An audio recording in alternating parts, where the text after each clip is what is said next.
It's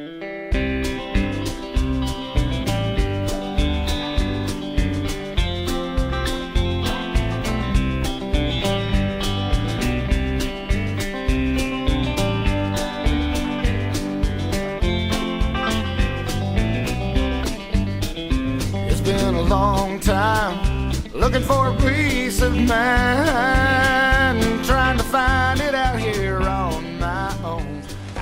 Hey Gender Career Chat, it's Joe here, and I'm at work today, which is, I go to elementary schools in the summer, and they're closed, and you can see behind me, place is a bit of a mess, but it gives me quiet time to sit here and make videos, which is kind of cool.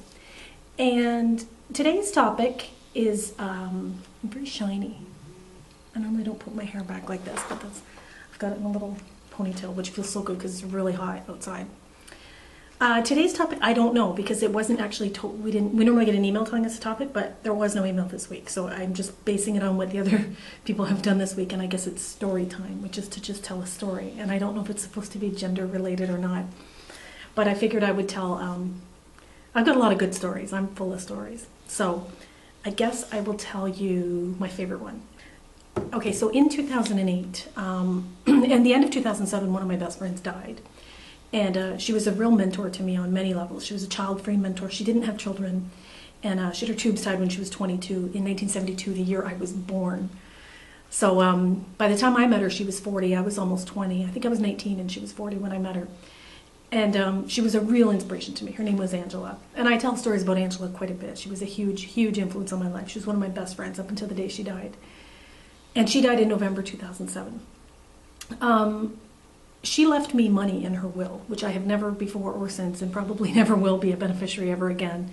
I don't come from a family that has money and or property or anything like that. So chances are that was it. And I inherited $25,000, which is 5 digits, which is more than I've ever seen in one place at one time in my life. And I decided to take all that money and blow it on a trip, my dream trip, which was a road trip around North America. So I ended up taking 3.5 months off work, 100 days. Basically, I calculated it out because I had to set a lot of the money aside to pay bills while I was gone. And I also had to I tithed 10% of it, 2,500 of it I just gave away. I do believe, although I'm not religious in any way, shape, or form, I do believe in tithing. And I do believe that, the way I describe it, in Canada we have dollar coins. We don't have dollar bills, they're coins, they're called loonies. And I always say, if you have a handful of pennies, if you're holding on tightly to a mitt full of pennies, you're never going to be able to pick up the handful of loonies. You need to put the pennies down to get the loonies. That's my theory, is that you have to let go of the crumbs in life to get the abundance in your life. So I do believe in tithing for that reason. Basically, and then I bought a van, a $2,500 Dodge Grand Caravan, and I ripped out all the seats and put a bed back there and a porta potty and a stove and a kitchen sink, the whole 9 yards. And I did this all on the cheap. I joined a group called Van Dwellers, and I learned how to live in a van full time.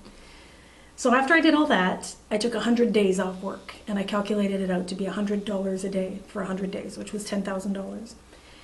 And and that included gas and food and accommodations. And that's actually quite ambitious because the summer of 2008 was when gas was at an all-time high. And I didn't care. I was going to do this come hell or high water. I wanted, ever since I was a little kid, I wanted to see every state and every province. I'm sure I've mentioned this before. And I'll probably splice in a picture here of my fridge magnet collection. That's the only thing I ever collect. Hey, if you ever want to send me a present, fridge magnet from your cool fridge magnet.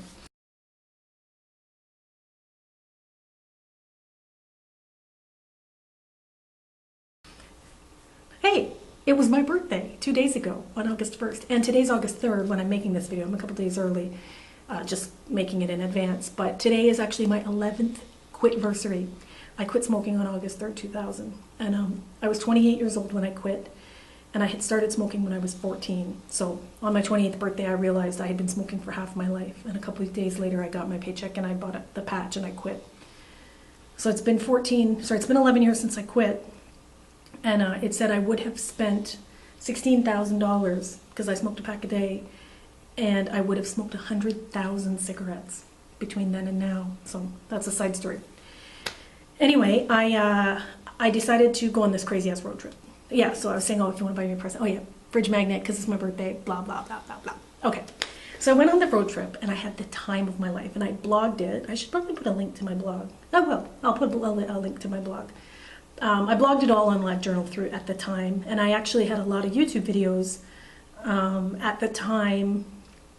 Not a lot, some. I did mostly photographs that trip because more people were interested in photographs than were interested in videos. This was in summer of 2008. But the funniest story was I got to, across the Puget Sound from Seattle is a town called Bremerton, Washington.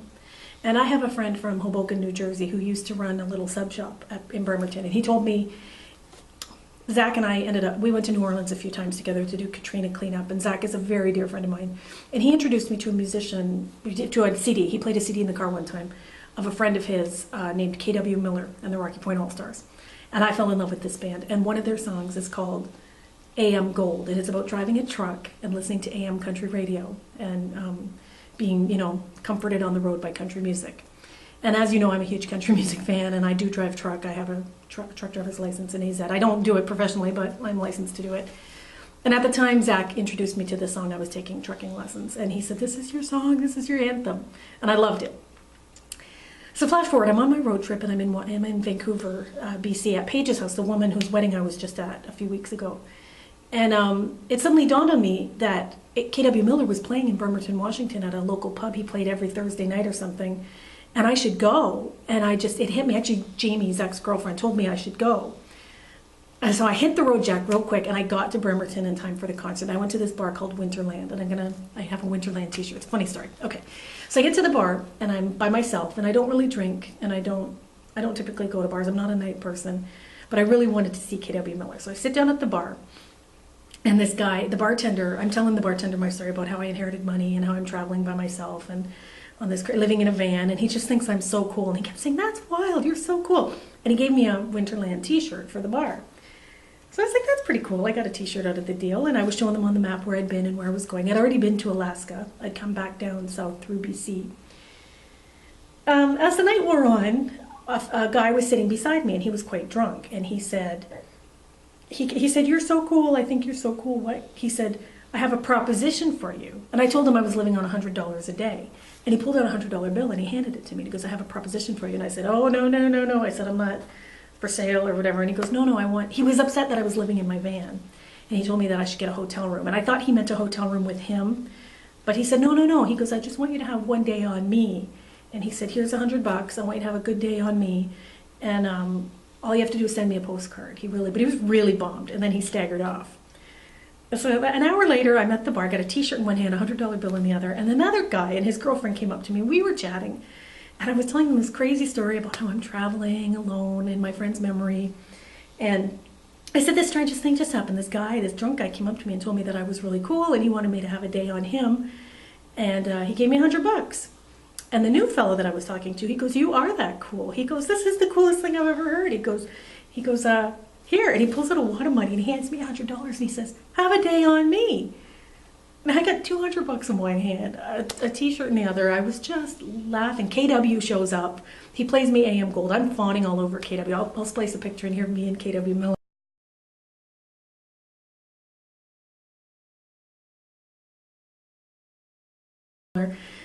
I just had the time of my life that night. Oh, and the second guy, I forget the second guy's name, Sean maybe? He told me, he was trying to get me to go to a place called George, Washington. It's near Martha, Washington. Apparently there's these two towns in Washington State. And one's called Gorge there's a venue where musicians play called Gorge on the George or something like that, the Gorge. He said, what's that band, that hippie band? I can hear their music in my head. It's not a band that I like, but, Dave Matthews Band. He said the Dave Matthews Band was playing there and I should go because they were all going to go the next day. And he goes, "Don't tell me you don't have the money because I just gave you $100. And I said to him, "Well, I said, the problem is that I don't really like potheads." I said, my ex-boyfriend was a pothead. I don't like being in the company of drunk or drugged up people. That's just not my scene. And he looked at me and he said, "You know everyone in this bar is stoned, right?" And I said, "Well, I figured, but I'm just letting it go tonight and I'm enjoying the music." And he said, "Dude, you are in the wrong state." And it was hysterically funny because I had $200, a t-shirt, new friends, people trying to get me to go on cool, to see bands with them. It was a real hippie life that I kind of craved. But the problem is I'm very anti-drug. So the problem is that I'm anti-drug. I do not like to be in the company of people doing drugs. So yeah, that was probably the funniest story that happened on the road trip. I could tell you more stories, but I'm already at the 10-minute mark. I proceeded down to California, up through Canyon Country. I did Arkansas, Missouri. I stayed with a Christian, born-again Christian, military wife, mother of 5, 3 of whom are special needs adoptions, in rural Missouri, and near Fort Leonard Wood, Missouri. I had a really good time, and I'm like everything she's not. I mean, we couldn't disagree more on pretty much everything, but she was a friend of a friend, and she offered to have me come over and stay, and I think I stayed nearly a week with her. And my attitude was, when in Rome, if you're going to be in rural Missouri, you're in a red state, you got to accept the fact that these people are bush-loving Republicans and see them for what they are and accept them for what they are and try and find the good in them, right? So, yeah. Summer 2008, I'll post a link to my blog. I'll post a picture of me in KW. I'll post maybe the Winterland t-shirt. And I think that's it. Anyway, time to go. I got to get back to my desk to do a whole lot of nothing. I gotta leave this. It's not air conditioned in here anyway, and I'm hot. And maybe I'm gonna keep this ponytail. I'm not sure what I'm doing. It feels really good to be off my face. It's a good thing I don't care how I look, right? Okay, have a good night and see you guys next week. Bye-bye. Trying to find it out here on my own. I went a long way, going the wrong way since I left out all alone.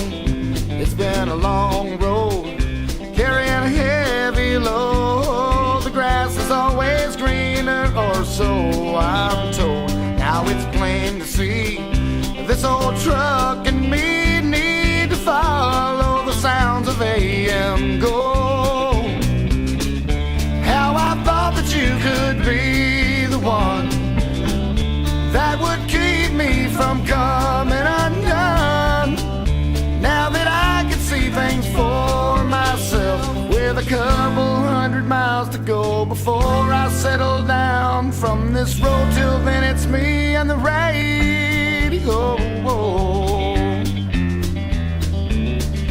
Back roads rattle my bones to the sound of Haggard and Jones. Feels like they're sitting right here next to me. It helps to ease my mind as I stare down the white lines. AM Gold sets me free.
Take me where I'm bound. The headlights are the only ones that know. I can't say where I'll be when the sun shines on me. I'm guided by the radio, and I thought that you would be the one that could keep me from coming undone. Now that I can see things for myself, with a couple 100 miles to go before I settle down. From this road till then it's me and the radio.